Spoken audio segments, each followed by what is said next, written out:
So good afternoon and good evening to all. Good afternoon. It's been quite an interesting, series of people talking about climate change, cybersecurity, technology.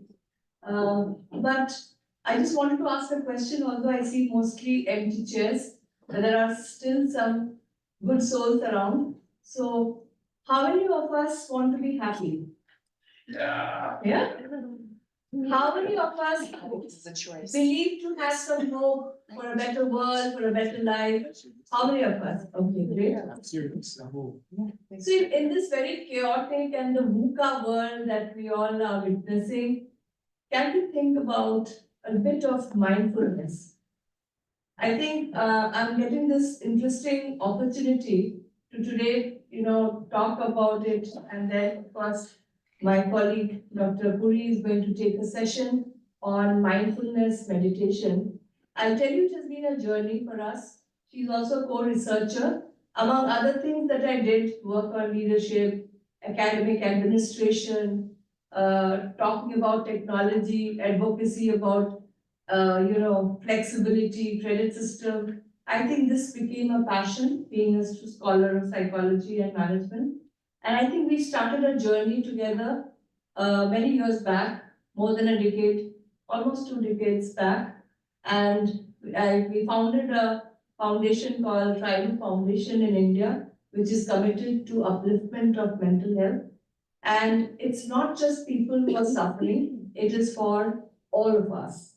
People above the threshold, people below the threshold. It is also for the entrepreneurs and the budding entrepreneurs. It is for the old, it is for the young. The more technology will come into the forefront, more we will have time around us, and then we need more of a good engagement. Otherwise, I think we see the world is reeling under depression. And this is a reality today. So a bit of some few, mindfulness exercises and thinking and breathing patterns, how it can change our lives. And there is scientifically, it has been proven that when you talk about, healing, I think it's not just people suffering from medical problems, but in a big way, when you want to heal people, it is also through healing oneself and a lot of things that we can do ourselves in terms of the quality of life that we are able to maintain. The amount of even the breathing, we are hardly breathing these days. We do not take a proper deep breath. We are constantly running, we are constantly caught up on schedules. So I think I'm personally very excited about it that this opportunity came, and when Dr. Datta mentioned about it, I was very happy. And so I have invited with me Dr. Amita Puri. She is a clinical psychologist and director with the foundation, working constantly on different types of people, not necessarily people who are suffering from clinical issues. It is with people like us. We have people coming from corporate sectors, from education, people from politics, across, and one common thing that people are all suffering today. With all of this, it also helps in proper sleep, proper, we are all thinking about to look good these days. Body image is a very important thing. So one of the things that it also does is when you are properly healed, it also helps you to maintain a good life, your body, the balance, and your mental agility.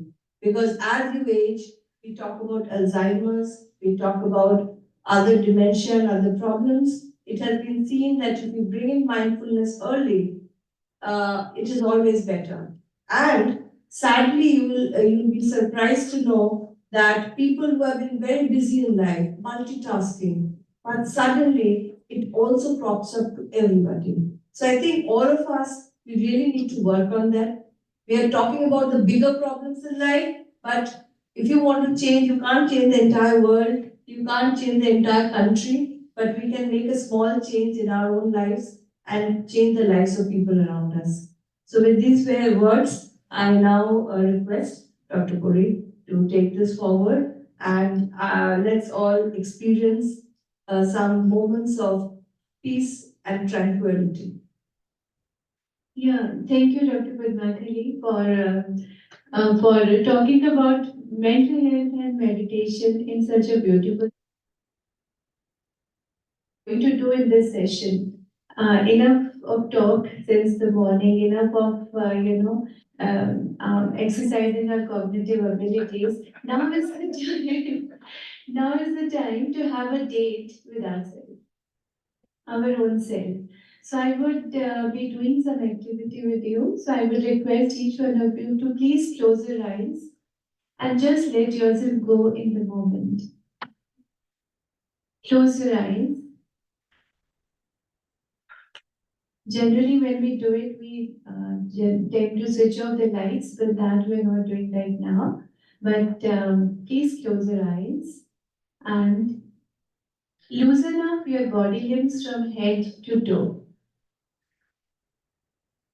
We are having a date with ourselves. So we are just focusing on our own breathing to begin with.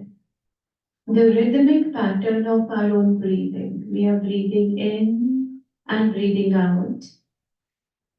We are breathing in and breathing out.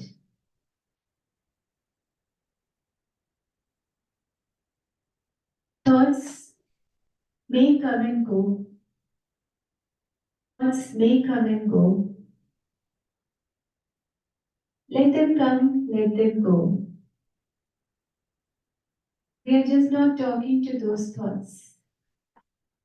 We are focusing and refocusing only on the rhythmic pattern of our own breathing as our eyes are closed and we loosen up the body links from head to toe.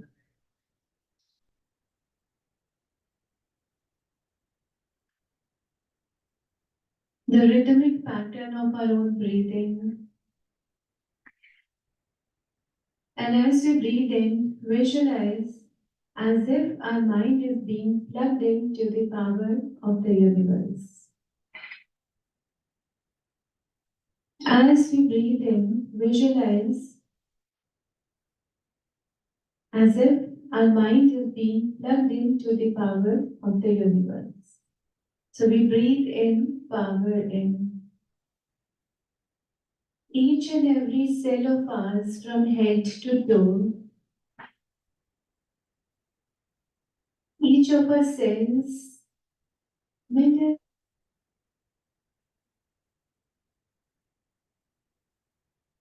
And that is why we are who we are. We breathe, so we are. We are, so we breathe. So this is the moment to have a date with our own self. And we are focusing on our own breathing. The melody of our own breathing, the fragrance of our own breathing as we breathe in. With the belief that every breath which is going in our body,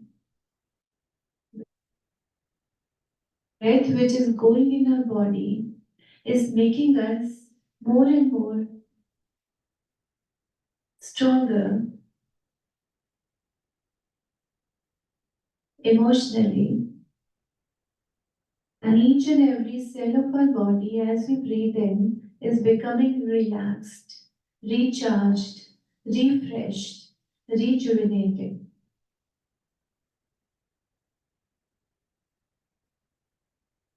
Through the power of our own breath. And as we breathe out, visualize as we breathe out all the toxins from our body, mind and soul. All the toxins, negative thoughts, stresses, our eyes are closed. So as we breathe out, all the toxins from the body, the negative thoughts, the negative emotions, stresses, pressures, they are going out and out and out from our body, mind and soul as we breathe out. So we breathe in the power, we breathe out the pain. So breathe in, power in, breathe out, pain out. Emotional, physical, mental, social, spiritual, pain, the baggage have been carrying on our shoulders in the mind all these years, those stresses. They are going out and out and out from our body, mind, and soul as we breathe out. Hence, each and every cell of our body from head to toe is being recharged, rejuvenated, refreshed, relaxed through the power of our own breath. And we are having with our own self. We are on a date with our own self this very moment. As a result, our body is becoming light as a feather. Our body is becoming light as a feather. Feel that, visualize that. Because all the toxins and the emotional baggage we have been carrying on shoulders all these years are being thrown out, shoved out of our body, mind, and soul in this very moment as we breathe. So breathe in, power in, breathe out, pain out. And we are not dependent on anyone else. We are not dependent on any other external situation. We are connecting with our own self.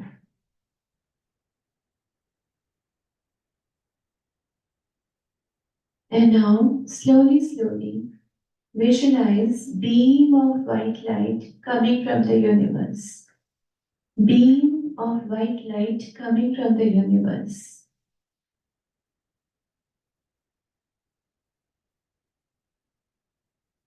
Is coming to where we are sitting here in this very moment. This beam of white light is coming and covering us externally and internally in this very moment. And this beam of white light from the universe is entering the body from inside through the crown of our own head.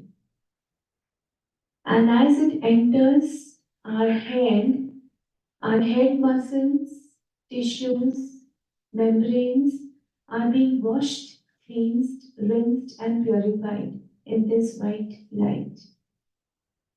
And as this white light moves down to the forehead muscles, to eye muscles, to our eye muscles, our eyes see so many things we don't want to see. We didn't want to see. It's carrying the strain, the stresses, the pressures of so many years. This is the moment in this white light. Our tired eyes, cells and membranes of our eyes, they are being cleansed, rinsed, washed, and purified in this white light moment.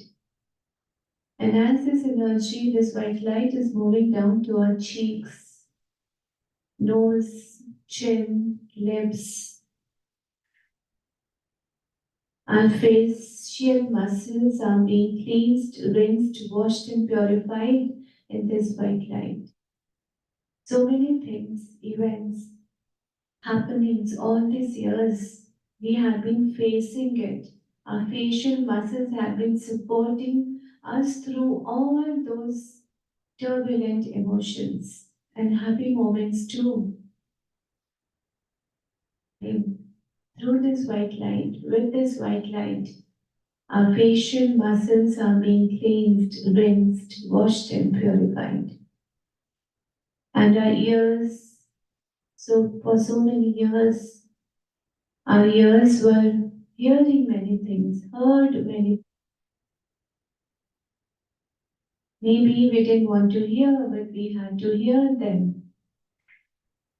And the stress and the strain and the torment had been cementing in mind because of all of those emotions. This is the time we are cleansing, rinsing, washing, and purifying our ear muscles.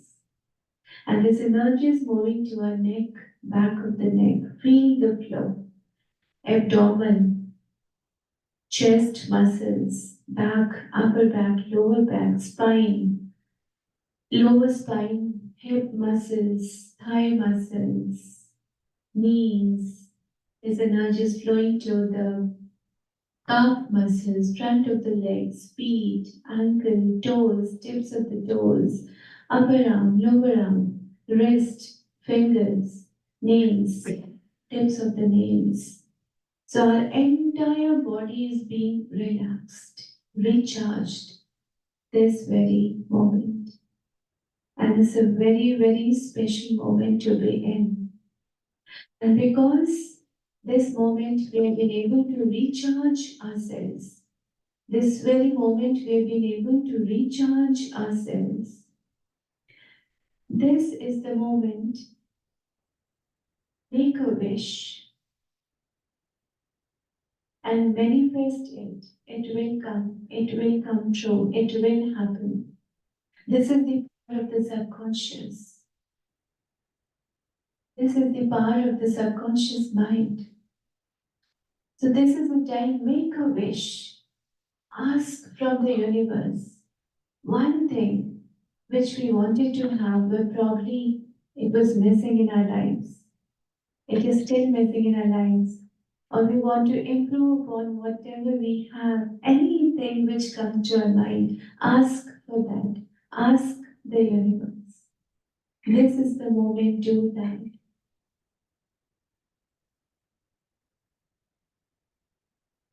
Just think about it. What is it that you wish to have? But somehow it was not happening the way we wanted it to happen.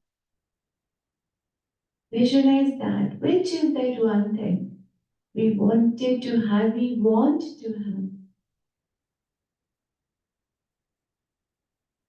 And in the second step, visualize you have got it. You have manifested it. It is there. It is happening. And how you are feeling about it. Feel the elation. Feel the emotion. Feel that. Visualize that. Be in this moment. We have painted, created this moment, the power of our own breath, with the power of this white light which we have received, this blessing, this grace from the universe today. We have achieved that. We have created that. And this is something so priceless. Again, we are focusing on our own breathing. We are breathing in and breathing out. We are breathing in and breathing out. Slowly, slowly. As I count from 1 to 5 and to 1, we'll start coming back in the present moment. We are preparing for that mentally because we were somewhere else with the emotion that we have received this blessing, this grace, which we always wanted to have. And at 5, you'll be able to be in the present and open your eyes. So 1, 2, 3, 4, and finally with a smile, please put your hands together, fold your hands together, rub them together over your face. Let your face soak this energy which you have created just now. Slowly, slowly, with this smile, you can open your eyes and you're back in the present.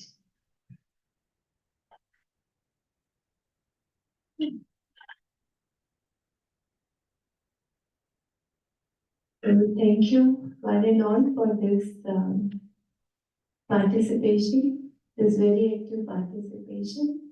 So any thoughts anyone would like to share on this? Yeah, could you explain the history and relationship of the Advaita Vedanta to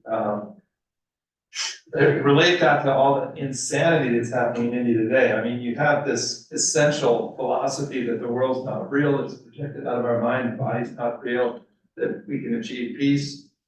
That eventually became Buddhism, and we have just absolute insanity in India. Violence, people hating people, blah, blah, blah. So it's fascinating to see this duality of the society that created the most peaceful spiritual psychology. It's not really a religion on the planet, and yet it's so deeply divided. Of the West. Are you talking about Is the that just the Indian? nature of human society? The Doesn't matter West where came it is. in. Yeah, that's not the India I know. Yeah, topic Yeah, for I debate. think it's an expression. I'll also tell you one thing, whenever you go for any kind of mindfulness, which is most important, even when you're driving, because most of us lose ourselves. The kind of anxiety that we go through, the types of things that agony that you have.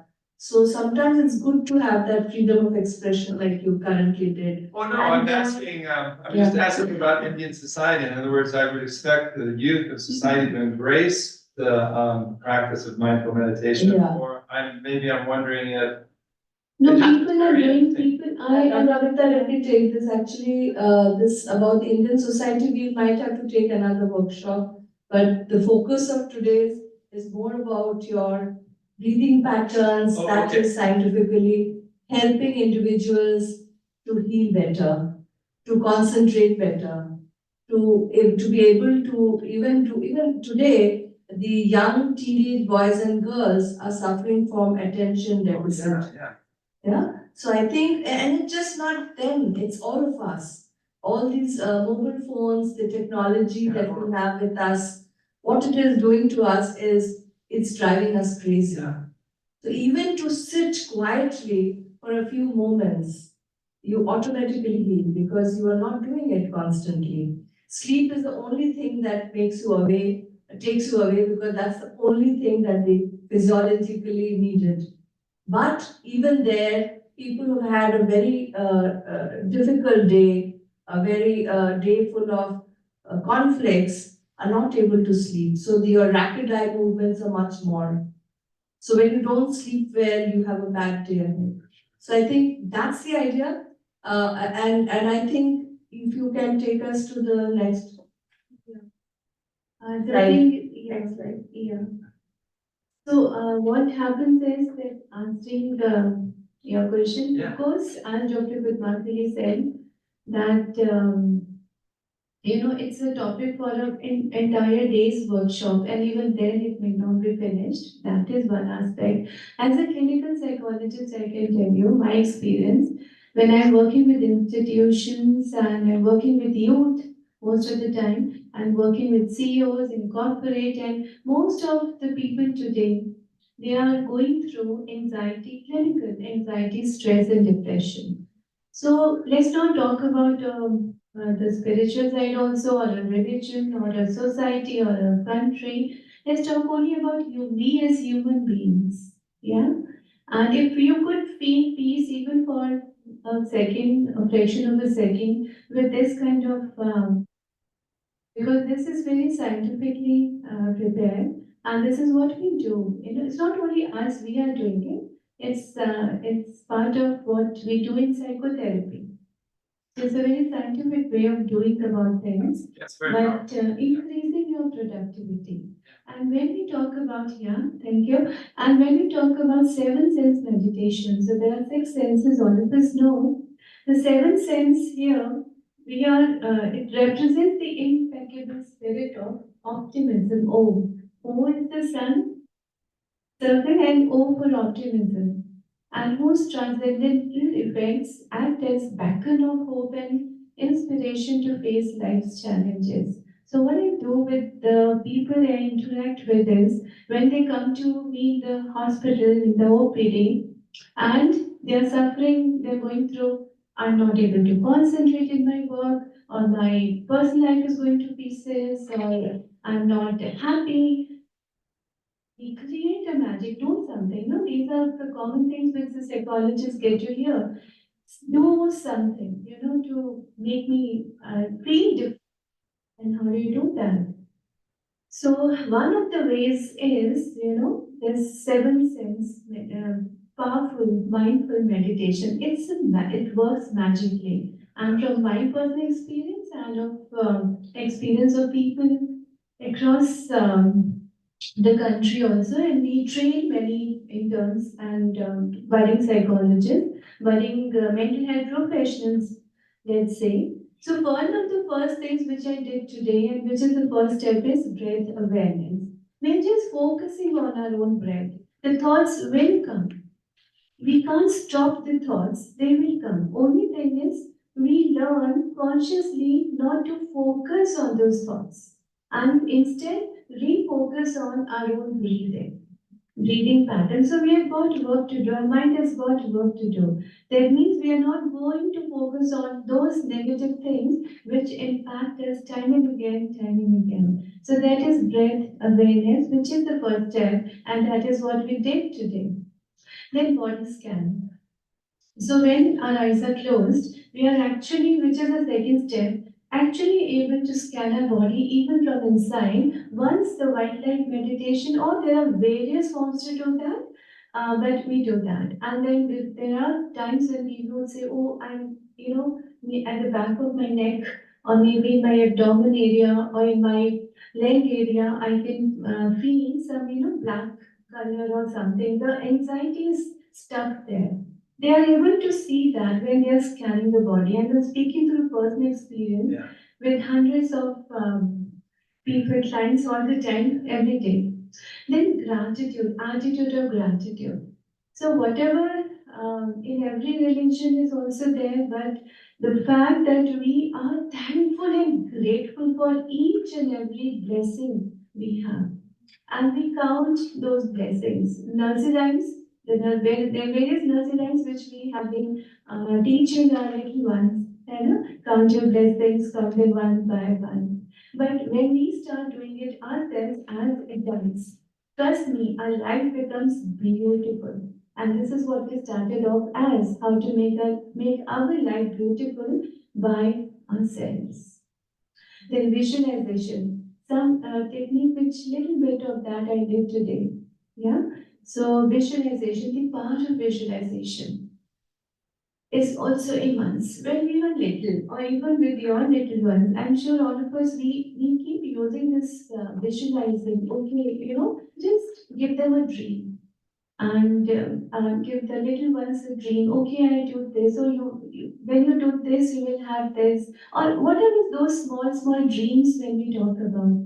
So those dreams are important. Those little dreams which the little ones have, and they tell you about your dream. So why don't we as adults also dream of something what we wish to have, and the God up there, the good Lord up there is going have that faith, and faith moves mountains. So we are actually, it's very scientifically those small things, those things which we weave into the seven sense meditation, but it works beautifully. And then mindful movement. For every movement which we are doing, even the thought which we are having. So there are again various ways in which we can do that. I just kind of gave you a glimpse of each one of those things which make us our life more peaceful. And then reflection. When we are at peace with ourselves, we are actually able to reflect, and we are actually able to understand things from someone else's perspective also. So that helps us understand and navigate around the situation better, whether in personal life or in professional life. and then journaling. So something which you do not, which wish to share with others. You don't want even to speak to your doctor also, your therapist also about it. Why don't we write it down? Because the moment we write it down, we are sending those waves or those thoughts out in the universe. And those thoughts and those written words, they create, they weave magic. And that is what we do in seven sense meditation. Yeah. What strategies can we do to implement some of these practices or all of them in our places of work, whether it's individual or institutional? If you run a business, what can the people at McGrath College do to institutionalize this so people are less stressed? Yeah, people are stressed, yeah. So it works individually. So one-on-one we do that. Or, maybe 100, 10 people, 100, keep adding zero, it can be done. And I as we think said, the question is also about how within institutions. Yeah, right. So primarily, I think it starts with the community. Like, even if a few people, because most of the places, wherever you go, whether you believe in God or not, that's a separate question. So we don't talk about that. But spirituality is leading a good life. It's nothing to do with religion. So what happens is once you are spiritual, you try to lead a better life.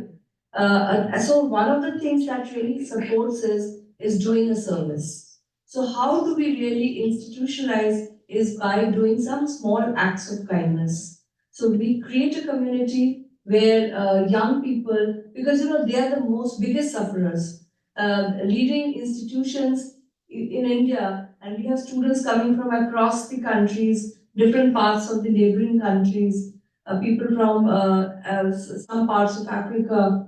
Whenever they come and for short immersive programs, I had students coming from Japan, from Indonesia, from Malaysia. One common thing that they all faced was anxiety. So once they are able to be, and this is a very powerful way to calm yourself, because we are constantly reacting, because we are now led by all of these social media, instant gratification, constant likes, dislikes. So I think what happens is you are more in control, and you develop that resilience. So within institutions, that these it could be in the form of clubs, it could be in the form of activities that people come together and join hands. And not just that, the Fertility Council of India has now brought in a psychologists who are getting into everywhere. So if you see the medical the syllabi of the medical MBBS program, and that's not just for India, it's across the world, where I think the behavioral science is becoming a very integral part of understanding physiology, also how it works. Because if you look at the people who are suffering from big problems, including ailments like cancer, it has been seen the survival and the way recoup is a lot to do with their mental overall the resilience that they hold. And finally, I think something which is another way that in institutions that can be done is ability to do a little bit of positive thinking, which is not really, these days we are constantly in the war zone. So, I mean, the ability to predict a better future. It's not about creating a fairy tale, but it's about at least thinking that how you can weave a better world. Or what can you do individually to create that? So I think that positive thought processes and all that really matters. So students are doing a wonderful job. They go to social. I think some of the things that we talked about entrepreneurship, it's something like the other way around. When you go and do a service to a people who are underserved, that's another way of feeling that same sense of accomplishment. So that happens. And I think around the world, like when we are doing sessions, it's not just from India. If we are having people from more than 30, 40 countries who participate. And I must give you another example. During the COVID times, there was a group of orthopedic doctors who somehow reached out. And I said that, see, I'm not a doctor, so I don't think I can help you. But they all needed it because they were constantly dealing with crisis, during the COVID time. And in about 1,300 orthopedic doctors, we did there was a tool, the psychometric tool, which was developed on well-being, called LEAPS. That, gives you a sense of well-being, what is your well-being, and now it has been developed where we are talking about some portions which are there. Part of it includes your professional excellence, of course, your gratification, like in terms of your personal relationship. So we call it, that is the love part, which is gratifying relationship, is your professional excellence. Then there is a component of spirituality. And you will be amazed to see that people who are doctors, their expertise and professional excellence, the scores were great. But in terms of gratifying relationships and their spirituality, their grades were very, very low. And they said, this is exactly how the world is. This is happening to us. So what is happening is we are leading compartmental lives, not a holistic life. So the whole idea of mindfulness helps you create a better, gestalt view of life. Continuing with your question of how this could be implemented in the classroom, Google has a really good program on Coursera where you can get certificates in Google and so forth. And so your program would be really good in Coursera, and then you could go from Coursera to create a program, combined with endeavors, and then you'd have videos where, for instance, the professor could show before an exam, for instance, and have a short mindful meditation. You could have different videos and modules. That would work very well. And I'm just using Coursera as an example, but would be very, very good online course. Yeah, that's true. And a regular doses of mindfulness Exactly. with the students, Yeah. with the faculty, it does work a great deal. And we have been doing that in various institutes in Delhi, around Delhi. We are part of various organizations. So regular doses of this kind of mindfulness, whether in person, one-on-one, or maybe 10, 100,000 also at one time, it can be done. And it really works again beautifully. Thank you. So it's here. Oh, right there. Yeah, thank you so much.